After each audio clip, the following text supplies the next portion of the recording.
Hello friends, എല്ലാവർക്കും ഇപ്പോൾ ഒരിക്കൽ കൂടി എൻ്റെ യൂട്യൂബ് ചാനലിലേക്ക് സ്വാഗതം. ഇന്ന് നമ്മൾ ഇവിടെ പൈനാപ്പിൾ ഷെയ്ക്കാണ് ഉണ്ടാക്കാൻ പോകുന്നത്. അപ്പോൾ നമുക്ക് നേരെ വീഡിയോയിലോട്ട് കിടക്കാം. ആദ്യം തന്നെ നമുക്ക് ഇതിനു വേണ്ട ഇൻഗ്രീഡിയൻസ് നോക്കാം.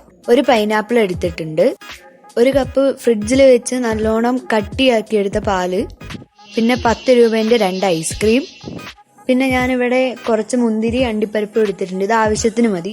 പിന്നെ ഒരു 4 ടേബിൾ സ്പൂൺ പഞ്ചസാര എടുത്തിട്ടുണ്ട്. ഇത് ഇപ്പം മീഡിയം ആണ്, വേണ്ടവർക്ക് കുറച്ചും കൂടി കൂടുതലും വേണ്ടാത്തവർക്ക് കുറച്ച് കുറവും എടുക്കാം. പിന്നെ ഒരു 3 ഏലക്കായ്, പിന്നെ ഞാനിവിടെ ഒരു സ്പൂൺ ബൂസ്റ്റ് എടുത്തിട്ടുണ്ട്. ഇത് അതിൻ്റെ മുകളിൽ ഡെക്കറേറ്റ് ചെയ്യാനാണ്, ഓപ്ഷനില്ല.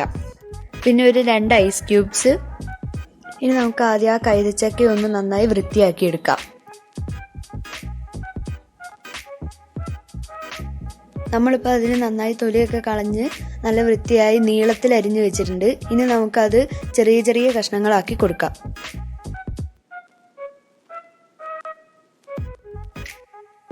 നമ്മളിപ്പോൾ എല്ലാം അങ്ങനെ ചെറിയ ചെറിയ പീസസ് ആക്കി എടുത്തിട്ടുണ്ട്. ഇനി ഒരു മിക്സിയുടെ ജാർ എടുത്തിട്ട് നമ്മൾ അരിഞ്ഞു വെച്ച ആ പീസസ് അതിലേക്ക് ഇട്ട് കൊടുക്കുക.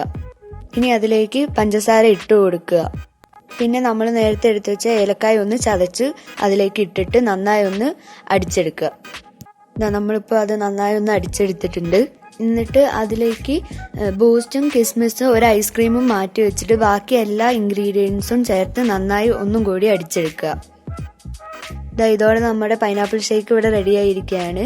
ഇനി നമുക്കിത് ഗ്ലാസ്സിലേക്ക് മാറ്റി കൊടുത്തിട്ട് ഒന്ന് ഡെക്കറേറ്റ് ചെയ്തെടുക്കാം. ഇനി നമുക്ക് ആ പൈനാപ്പിൾ ഷേക്കിന്റെ മുകളിൽ ഐസ്ക്രീം ഇട്ട് കൊടുക്കാം.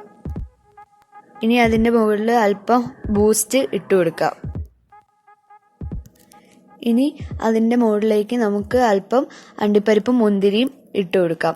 ഇതോടെ നമ്മുടെ ഷേക്ക് ഇവിടെ റെഡി ആയിരിക്കുകയാണ്. അപ്പം നിങ്ങൾക്ക് ഈ വീഡിയോ ഇഷ്ടപ്പെട്ട എന്തായാലും ലൈക്ക് ചെയ്യുക, ഷെയർ ചെയ്യുക, സബ്സ്ക്രൈബ് ചെയ്യുക. പിന്നെ ഇത് ഉണ്ടാക്കി നോക്കിയിട്ട് അഭിപ്രായങ്ങളും നിർദ്ദേശങ്ങളും ഒക്കെ എന്തായാലും കമന്റ് ആയിട്ട് വിടണം.